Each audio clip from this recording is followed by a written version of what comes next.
అన్న నమస్తే. మీరు ఏ పార్టీకి ఓటేద్దాం అనుకుంటున్నారు ఈ లోక్సభ ఎన్నికల్లో? బీజేపీ పార్టీకి. వేరే ఆలోచన కూడా అవసరం లేదు.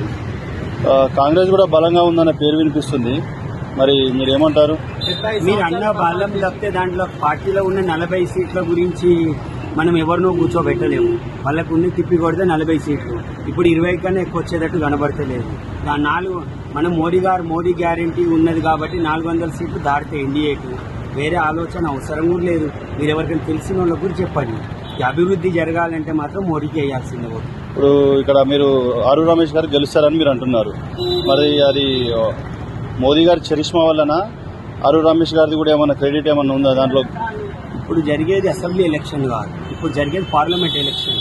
ఇప్పుడు ఏ పార్టీ అయితే మనం దేశాన్ని అభివృద్ధి పదంలో పోదలుచుకుంటుందో ఆ పార్టీకే మనం ఓటేయాలి. ఇప్పుడు క్యాండిడేట్ కన్నా ముఖ్యం పార్టీ ముఖ్యం. కమలం గుర్తు కనబడితే వేసేస్తారు. ఇండియా మొత్తంలో